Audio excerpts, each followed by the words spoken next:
La plupart des propriétaires passent plus de 70 heures par an à tondre leur pelouse. Mais que diriez-vous si je vous disais qu'il existe toute une catégorie de plantes qui se propagent 2 fois plus vite que l'herbe, étouffent naturellement les mauvaises herbes et ne nécessitent d'être tondues qu'1 ou 2 fois par an, voire pas du tout? Ce ne sont pas des couvre-sols ordinaires. Certaines sont utilisées depuis des siècles dans les domaines européens. D'autres ont été redécouvertes par des architectes paysagistes lassés de lutter contre la nature. Et voici ce que la plupart des gens ignorent. Les pelouses traditionnelles sont en réalité l'un des pires choix de couverture de sol que vous puissiez faire.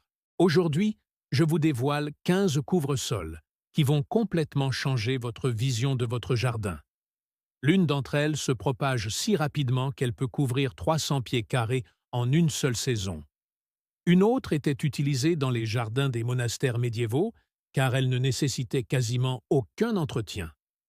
Et la plus surprenante, vous le trouverez vers la fin de cette vidéo. La pelouse moderne est en réalité une invention récente. Pendant des milliers d'années, les humains ont utilisé des couvre-sols qui travaillaient en harmonie avec la nature, et non contre elle. Ces plantes se propagent par stolons, par semis spontanés ou par leur système racinaire souterrain, créant des tapis végétaux denses qui suppriment naturellement les mauvaises herbes. Mais vers le milieu du XXe siècle, nous sommes devenus obsédés par la pelouse verte parfaite. Nous avons commencé à investir des sommes considérables dans les engrais, à passer nos week-ends derrière les tondeuses et à mener une lutte sans fin contre tout ce qui n'était pas du bluegrass du Kentucky. Ce que nous avons perdu lors de ce changement, c'est un savoir ancestral sur les plantes qui font le travail à notre place. Des plantes qui se propagent rapidement, restent basses sur le sol, nécessitent un minimum d'eau et améliorent même la santé du sol au fil du temps. Certaines espèces fleurissent, même magnifiquement, ou dégagent des parfums agréables lorsqu'on marche dessus. Les 15 couvre-sols que je vais vous présenter représentent la solution naturelle à l'entretien des pelouses. Avant de passer à la liste, je dois vous dire quelque chose d'important. Ces couvre-sols ne sont pas tous adaptés à toutes les situations. Certaines espèces se propagent de manière si agressive qu'elles sont considérées comme invasives dans certaines régions. D'autres nécessitent des conditions de sol ou des zones climatiques spécifiques pour prospérer. Mais voici ce qui rend cette liste fascinante. Chacune de ces plantes a une histoire unique. Un spécimen a été découvert poussant à l'état sauvage sur d'anciennes ruines romaines. Une autre est mentionnée dans les pièces de Shakespeare. Une troisième était utilisée par les tribus amérindiennes, à la fois comme couvre-sol et à des fins médicinales. Et la plante numéro 7? Son efficacité d'épandage est telle que les professionnels du paysage l'utilisent pour restaurer les sols endommagés et prévenir l'érosion sur les pentes abruptes.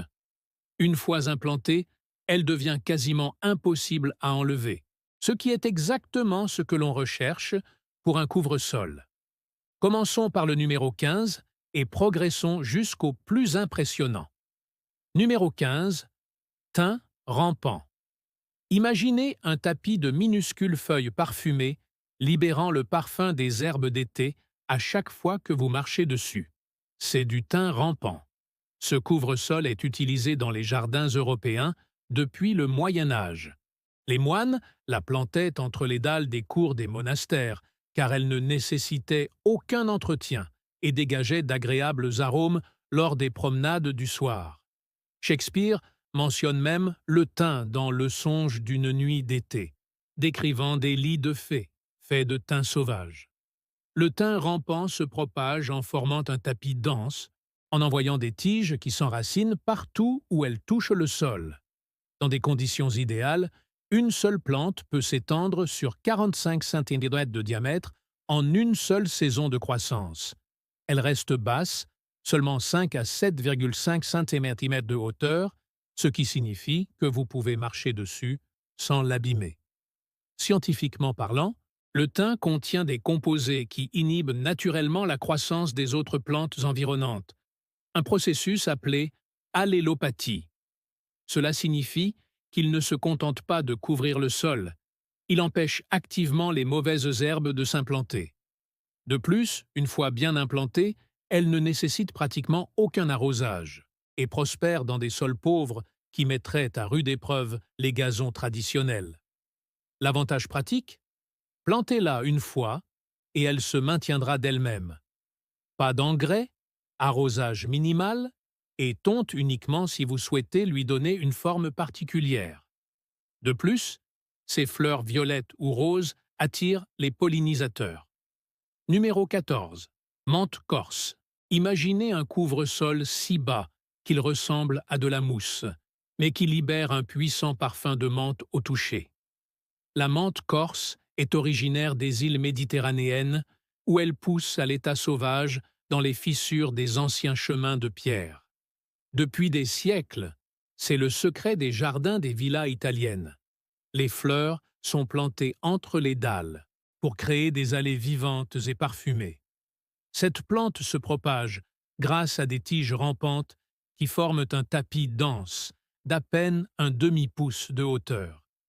Il est si bas qu'on peut littéralement marcher dessus à plusieurs reprises sans l'abîmer. Dans des conditions humides et ombragées, elle peut s'étendre sur plusieurs pieds en une seule saison, comblant les espaces plus rapidement que la mousse. La clé de son succès réside dans sa stratégie de croissance. Au lieu de croître en hauteur, elle concentre toute son énergie dans une expansion horizontale. Les feuilles sont minuscules, plus petites que l'ongle de votre petit doigt, mais gorgées de huiles essentielles. Ces huiles ont une double fonction. Elles confèrent à la plante son parfum caractéristique et repoussent de nombreux parasites courants des jardins. Utilisez-le dans les zones ombragées où l'herbe peine à pousser. Elle nécessite une humidité constante, mais ne requiert ni tonte ni fertilisation. Marchez dessus et toute votre cour embaumera la menthe. Numéro 13. Liane étoilée bleue. Celui-ci a l'air fragile, mais il est plus résistant qu'il n'y paraît. La vigne vierge à étoiles bleues tire son nom des minuscules fleurs bleues en forme d'étoiles qui la recouvrent au printemps. C'était une plante très appréciée dans les jardins anglais de l'époque victorienne, où elle était plantée autour des massifs de roses et le long des allées. Les paysagistes l'adoraient car elle restait toujours basse et comblait les espaces que d'autres plantes ne pouvaient pas coloniser. La plante se propage grâce à un réseau de tiges fines qui s'enracinent au nœud, créant ainsi un tapis interconnecté. Dans des conditions optimales, il peut couvrir de 12 à 18 pouces de terrain par an. Sa hauteur reste inférieure à 3 pouces, ce qui la rend idéale pour les zones à fort passage. Ce qui rend la vigne vierge à étoiles bleues remarquable, c'est son adaptabilité. Une fois bien établie, elle tolère la mi-ombre, le plein soleil et même une sécheresse occasionnelle. Les petites feuilles forment un réseau si dense que les graines de mauvaises herbes ne peuvent pas pénétrer jusqu'au sol. D'un point de vue pratique, il est idéal pour combler les espaces entre les dalles de jardin ou remplacer le gazon dans les zones à passage modéré. Elle ne nécessite aucune tonte, un minimum d'eau, et préfère même les sols pauvres aux sols riches et amendés. Numéro 12. Orpine, Sedum. Si vous cherchez un couvre-sol qui prospère même en cas de négligence, le sédum est la solution. Le sédum pousse depuis des millénaires sur les flancs de collines rocheuses et les murs de pierre. Les anciens Grecs ont remarqué qu'elle poussait dans des endroits où rien d'autre ne survivait, littéralement sur les pierres, d'où son nom d'orpine. Au Moyen Âge, en Europe, on la plantait sur les toits de chaume car elle ne nécessitait pas de terre et contribuait à isoler les maisons. Le sédum se propage à la fois par ses stolons et par ses feuilles tombées qui s'enracinent là où elles tombent. Certaines variétés peuvent prendre de 12 à 24 pouces de diamètre par an. Les feuilles charnues stockent l'eau, permettant à la plante de survivre à de longues périodes de sécheresse qui tueraient l'herbe. La science qui explique la résilience du sédum est fascinante. Elle utilise une forme spécialisée de photosynthèse, appelée CAM, qui lui permet de garder ses pores fermés pendant la journée pour éviter la perte d'eau et de ne les ouvrir que la nuit. Cela la rend incroyablement économe en eau. Plantez le sedum une fois pour toutes et n'y pensez plus. Elle ne nécessite ni tonte, ni arrosage après son implantation, ni engrais. Elle s'améliore même avec le temps, devenant plus dense et plus éclatante. De plus, elle produit des fleurs colorées qui attirent les papillons. Numéro 11. Ajuga Bugleweed. Voici un couvre-sol qui se propage si vite que certains jardiniers le qualifient d'agressif. L'ajuga est profondément enraciné dans la médecine traditionnelle européenne. Pendant des siècles, on l'a planté autour des chaumières, non seulement comme couvre-sol, mais aussi parce que les herboristes lui attribuaient des propriétés curatives. Le nom bugleweed provient de son utilisation historique dans le traitement de diverses affections. Cette plante se propage grâce à des stolons qui s'étendent dans toutes les directions. Un seul plant d'ajuga peut produire des dizaines de stolons en une saison. Chaque stolon étant capable de donner naissance à une nouvelle plante tous les quelques centimètres.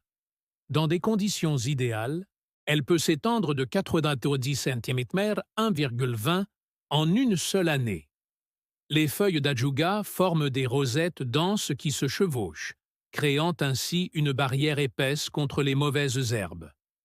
De nombreuses variétés présentent des feuilles violettes, bronzes ou panachées, ajoutant de la couleur même lorsque la plante n'est pas en fleurs.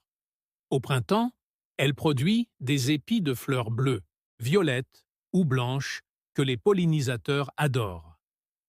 L'avantage pratique est évident. Plantée dans les zones problématiques où l'herbe ne pousse pas, sous les arbres, sur les pentes, à l'ombre dense, elle s'implante rapidement, ne nécessite aucune tonte et préfère même une humidité constante. Une fois implantée, elle forme un tapis vivant qui reste vert du printemps à l'automne. Numéro 10. Mazus reptans. Il s'agit d'un couvre-sol dont la plupart des gens n'ont jamais entendu parler, mais qu'ils devraient connaître. Mazus reptans est originaire de la région himalayenne, où il pousse dans les prairies de montagne et le long des berges des cours d'eau. Elle a été introduite dans les jardins occidentaux au début du XXe siècle et est rapidement devenue l'une des plantes favorites des architectes paysagistes en raison de sa propagation rapide et de son aspect délicat. La plante forme un tapis dense de petites feuilles dentées qui ne dépassent pas 5 cm de hauteur. Elle se propage grâce à des tiges rampantes qui s'enracinent à chaque nœud, ce qui lui permet de couvrir du terrain remarquablement vite, jusqu'à 30 cm par an dans des conditions favorables. À la fin du printemps, elle produit de minuscules fleurs violettes ou blanches qui recouvrent tout le tapis. Ce qui rend les mazus si particuliers, c'est leur tolérance au passage piétonnier. Malgré son apparence délicate, il peut supporter un usage régulier. Les tiges sont flexibles et reprennent rapidement leur forme après compression. Elles tolèrent également mieux les sols humides que la plupart des couvre-sols, ce qui la rend idéale pour les zones qui restent humides. Utilisez-le entre les dalles de jardin, dans les rocailles ou comme substitut complet du gazon dans les zones ombragées. Elle ne nécessite aucune tonte, un minimum d'engrais et préfère même une humidité constante. Une fois implantée, elle forme un tapis vivant qui reste vert du printemps à l'automne. Numéro 9. Dichondra. Imaginez un couvre-sol si parfait qu'il est utilisé comme substitut de gazon dans les climats chauds depuis des décennies. Le dichondra est originaire des régions tropicales et subtropicales des Amériques. Dans les années 1950, elle devint populaire en Californie comme alternative au gazon résistant à la sécheresse. Les propriétaires ont découvert qu'ils pouvaient avoir une pelouse luxuriante et verte, nécessitant une fraction de l'eau et de l'entretien. Cette plante se propage grâce à des tiges rampantes qui s'enracinent au nœud, formant un tapis dense de feuilles en forme de rein. Elle reste basse, généralement de 5 à 7,5 cm sans tonte, et peut s'étendre de 30 à 45 cm par an dans des conditions favorables. Les feuilles rondes se chevauchent si densément que les mauvaises herbes peinent à s'y infiltrer. Sa tolérance à la sécheresse provient de son système racinaire profond, qui peut s'étendre sur 30 cm ou plus dans le sol. Cela lui permet d'accéder à une humidité que les gazons à racines superficielles ne peuvent pas atteindre. Ces feuilles sont également recouvertes d'une couche cireuse qui réduit l'évaporation de l'eau. La beauté du dichondra réside dans sa polyvalence. Vous pouvez la tondre pour un aspect soigné ou la laisser pousser naturellement pour un aspect plus fluide. Elle supporte un passage modéré, n'a pas besoin d'engrais et prospère même dans des zones où le gazon peine à pousser. Dans les climats chauds, il reste vert toute l'année. Numéro 8. La lysimaque rampante. Voici le couvre-sol qui recèle un secret précieux. La lierre terrestre est cultivée dans les jardins depuis l'Antiquité. Les Romains la plantaient près des points d'eau car elle prospérait dans un sol humide. Dans les jardins médiévaux, elle était appréciée pour ses feuilles brillantes en forme de pièces de monnaie. Le nom d'espèce Numularia signifie littéralement comme des pièces de monnaie. La plante se propage de manière agressive grâce à ses tiges rampantes qui peuvent s'étendre sur plusieurs mètres en une seule saison de croissance. Là où les tiges touchent le sol, elles s'enracinent et créent de nouvelles plantes. Dans des conditions idéales, une seule plante peut s'étendre sur un diamètre de 90 à 120 cm. La variété dorée, appelée auréa, possède des feuilles jaunes chartreuses qui brillent littéralement dans les jardins ombragés. Cette coloration vive n'est pas seulement décorative, c'est une adaptation qui permet à la plante de réaliser efficacement la photosynthèse dans des conditions de faible luminosité. La lierre terrestre est particulièrement précieuse dans les zones problématiques. Elle tolère les sols humides, qui feraient pourrir les racines du gazon, prospère à l'ombre, où le gazon ne pousse pas, et supporte même les inondations périodiques. Elle ne nécessite aucune tonte, un minimum d'eau une fois bien implantée, et bénéficie même d'être laissée en paix. Plantez-la une fois, et elle se maintiendra d'elle-même pendant des décennies. Numéro 7. La pachyzandre. Nous en arrivons maintenant au couvre-sol, que les professionnels utilisent pour relever les défis d'aménagement paysager les plus complexes. Le pachysandra est originaire du Japon et de la Chine, où il pousse naturellement dans les sous-bois forestiers. Elle a été introduite dans les jardins occidentaux à la fin du XIXe siècle et est rapidement devenue la solution incontournable pour les zones fortement ombragées. Ce n'est pas par hasard qu'on le voit planté au pied des arbres dans les parcs, les campus d'entreprise et les domaines historiques. Ça marche. Cette plante se propage grâce à des rhizomes souterrains, envoyant des pousses qui forment des colonies denses. Une fois implantée, elle peut s'étendre de 15 à 30 cm par an, créant un tapis impénétrable de feuilles persistantes et brillantes. Les feuilles poussent en verticille au sommet de tiges dressées, généralement de 15 à 20 cm de haut. Ce qui rend le pachysandra exceptionnel, c'est sa tolérance à l'ombre. Elle préfère en réalité l'ombre et souffre en plein soleil.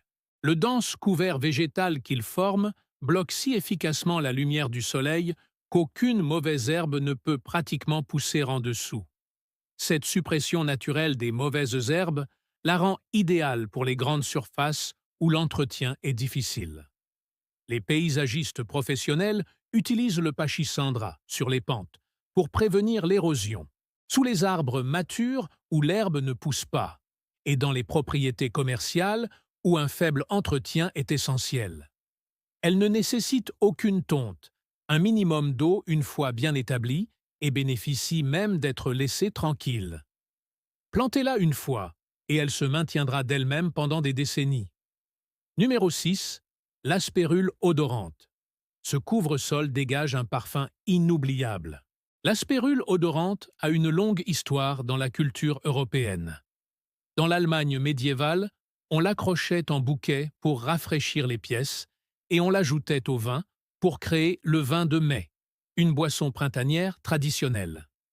Les feuilles séchées dégagent une odeur de vanille semblable à celle du foin fraîchement coupé, grâce à un composé appelé coumarine, qui se développe lorsque la plante sèche.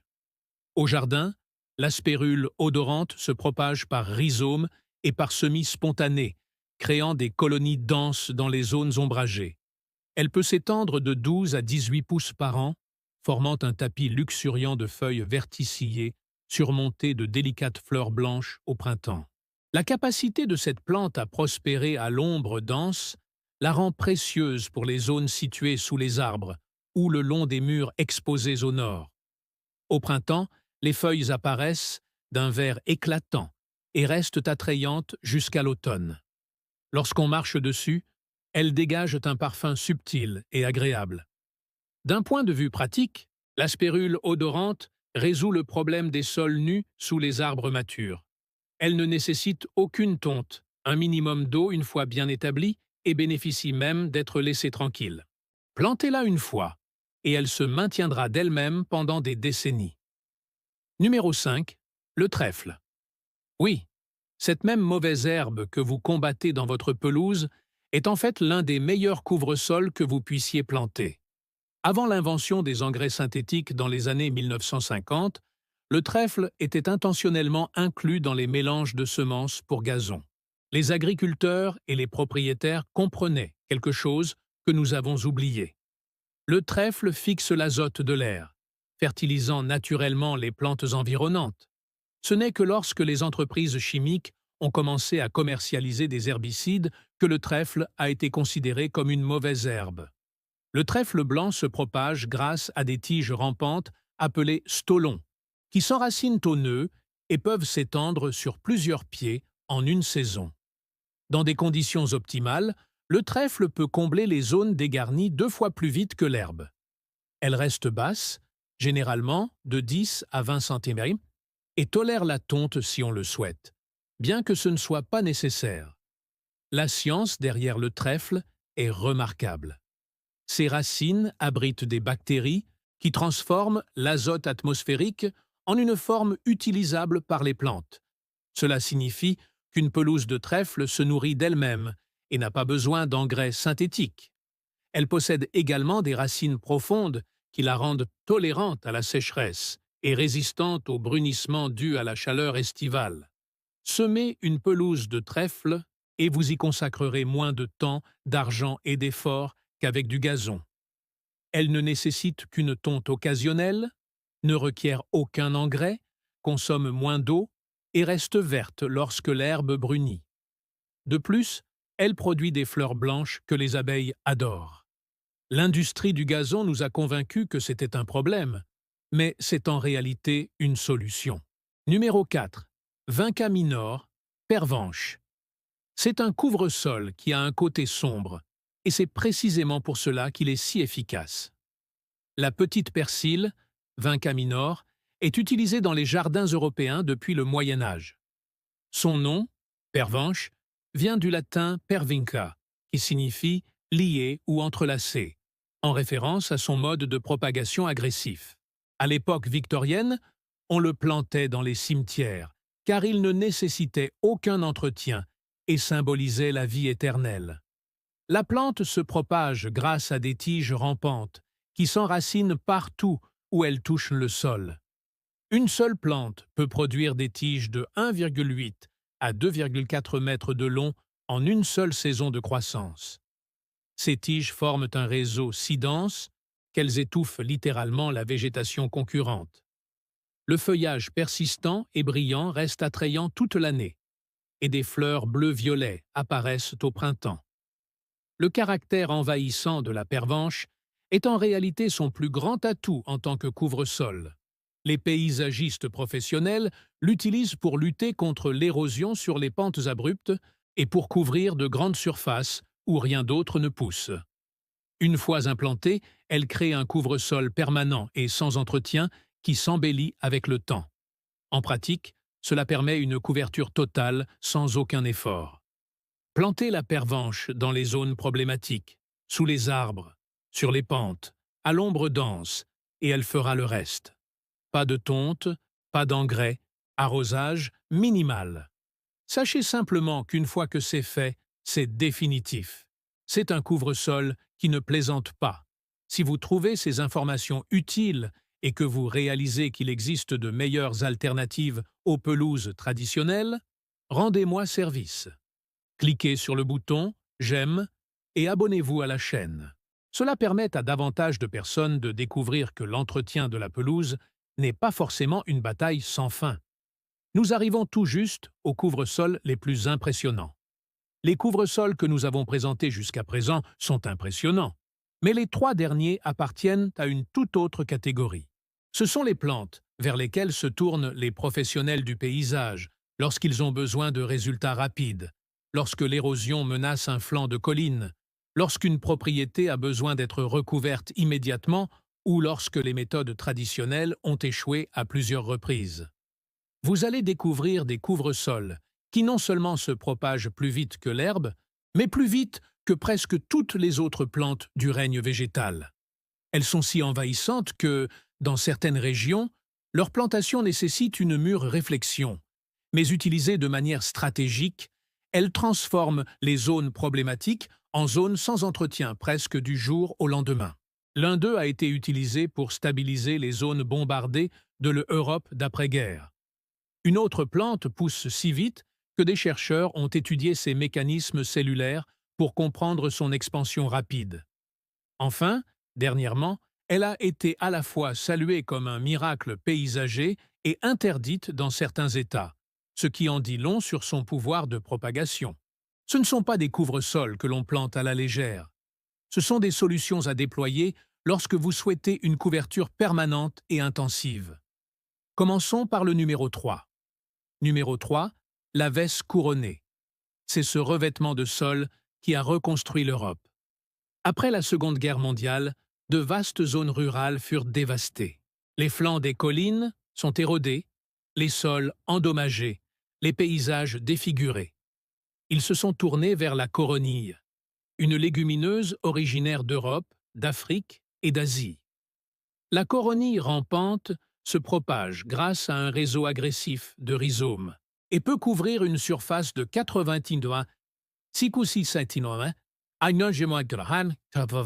en une seule saison de croissance. Mais ce qui la rend vraiment remarquable, c'est sa double stratégie de croissance. Elle s'étend horizontalement grâce à ses feuilles lobées caractéristiques, tout en enfonçant ses racines profondément dans le sol, parfois jusqu'à 3 mètres de profondeur. Cela crée un système vivant de contrôle de l'érosion, qui maintient le sol en place même sur les pentes abruptes. Tout comme le trèfle, la vesse couronnée fixe l'azote. Ses racines abritent des bactéries qui absorbent l'azote de l'air et le transforment en engrais. Cela signifie qu'il ne se contente pas de recouvrir les sols endommagés, il les régénère activement. La plante produit des fleurs roses et blanches qui recouvrent des flancs de collines entiers en été.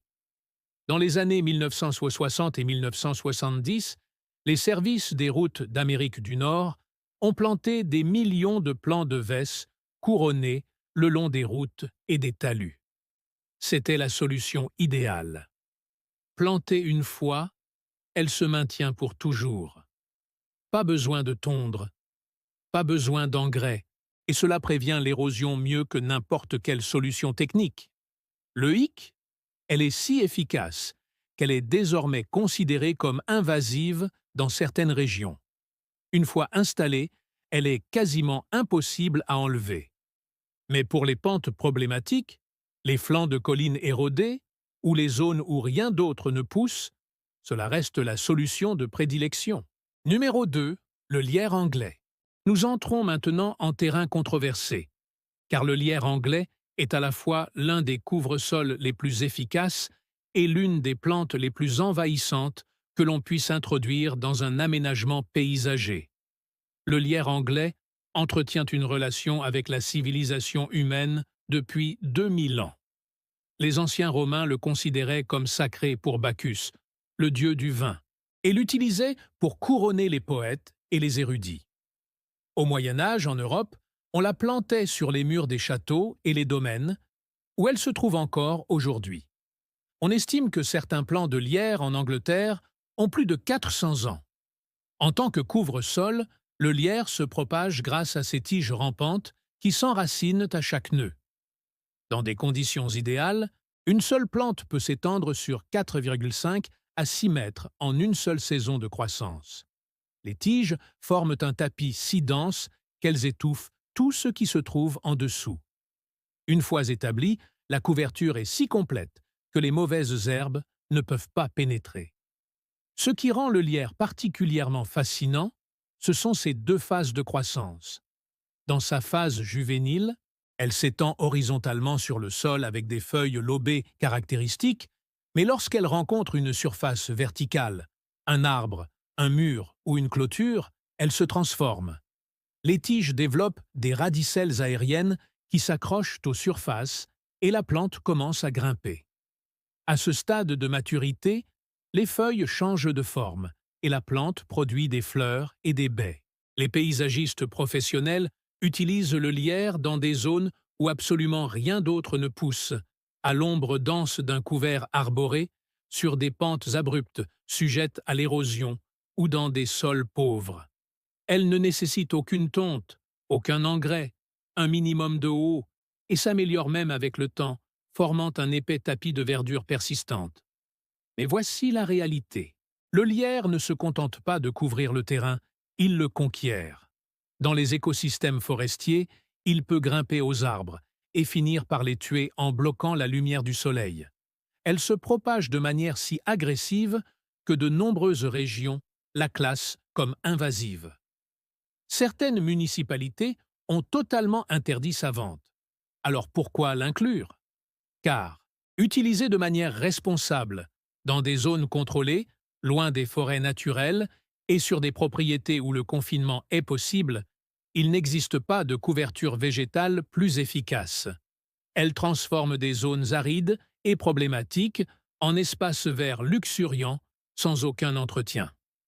Numéro 1. Le framboisier rampant, Rubus calicinoide.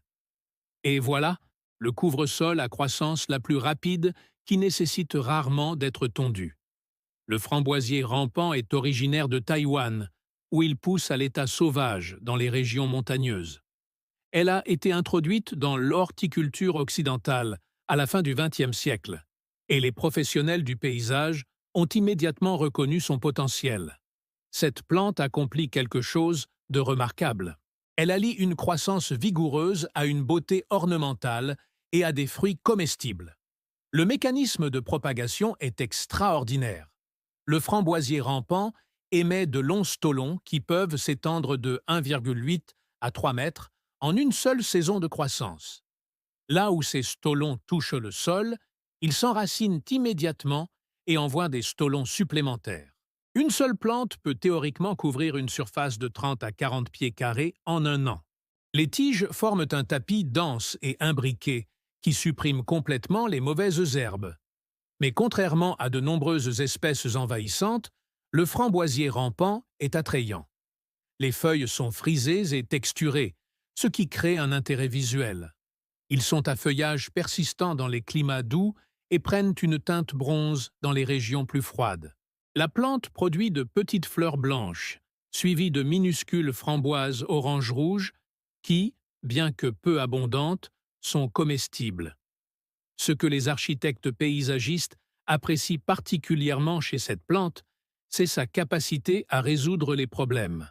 Elle tolère le plein soleil comme la mi-ombre, s'adapte aux pentes et aux zones sujettes à l'érosion, résiste étonnamment bien au piétinement et ne nécessite absolument aucun entretien une fois établie. Elle reste basse, généralement de 3 à 6 pouces, ce qui signifie que la tonte est au mieux facultative. La communauté scientifique a étudié le framboisier rampant comme modèle de reproduction végétative rapide. Les chercheurs ont découvert que la plante consacre près de 80% de son énergie à l'expansion horizontale plutôt qu'à la croissance verticale, une stratégie évolutive qui la rend idéale comme couvre-sol, mais lui permet aussi de surpasser presque toutes les autres plantes. Utilisez-le pour les grandes surfaces où vous souhaitez une couverture rapide et permanente. Plantez-la sur les pentes pour prévenir l'érosion. Installez-le dans les zones où les pelouses traditionnelles ont échoué à maintes reprises. Comprenez simplement ce que vous plantez. Il s'agit d'un couvre-sol qui va envahir et dominer. Une fois installé, il est là pour rester. Nous avons perdu quelque chose de profond dans notre obsession pour les pelouses impeccables.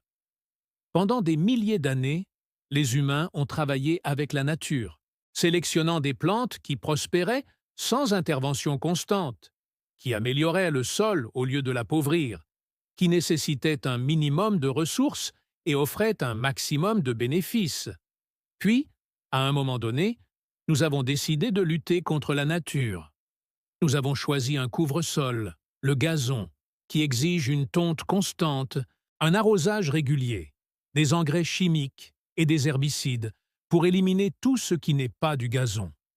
Nous avons transformé nos jardins en monocultures exigeantes qui nécessitent un entretien constant. Ces 15 couvre-sols représentent un retour à la sagesse ancestrale. Ils nous rappellent que la nature a déjà résolu le problème de la couverture du sol il y a des millions d'années. Notre travail n'est pas de dominer le paysage, mais de sélectionner les plantes appropriées et de les laisser faire ce pour quoi elles ont évolué. Parfois, les solutions les plus efficaces sont celles qui nous demandent d'en faire moins, et non plus. Voici la vérité ultime sur les couvre-sols. La pelouse parfaite n'existe pas. Il existe des dizaines de solutions vivantes, chacune adaptée à des conditions, des climats et des besoins différents. L'industrie du gazon nous a convaincus qu'il n'y avait qu'une seule solution, et que cette solution impliquait d'acheter leurs produits indéfiniment. Mais maintenant, vous savez le contraire. Vous avez découvert 15 plantes qui se propagent plus vite, nécessitent moins d'entretien et s'intègrent harmonieusement à votre paysage, au lieu de le dénaturer. Certains fixent l'azote, certains empêchent l'érosion, certaines dégagent un parfum lorsqu'on marche dessus, certains nourrissent les pollinisateurs. Beaucoup font tout cela simultanément. La véritable révélation n'est pas seulement que ces alternatives existent, mais que nous les connaissions depuis des siècles. Nous avons tout simplement oublié, ou plus exactement, nous avons été convaincus d'oublier par une industrie qui profite de notre cycle incessant d'entretien des pelouses. La nature a déjà résolu ce problème. Il nous suffisait de nous souvenir de la solution. Lequel de ces couvre-sols vous a le plus surpris? Êtes-vous prêt à remplacer votre pelouse en gazon naturel ou allez-vous conserver le gazon traditionnel? Faites-le moi savoir dans les commentaires. Je les ai tous lus. Et si vous avez trouvé cela utile, abonnez-vous à la chaîne. Chaque semaine, nous explorons des connaissances oubliées, des solutions pratiques et des alternatives fondées sur la nature qui vous permettent d'économiser du temps, de l'argent et des efforts. Cliquez sur le bouton « S'abonner » pour ne pas manquer le prochain épisode.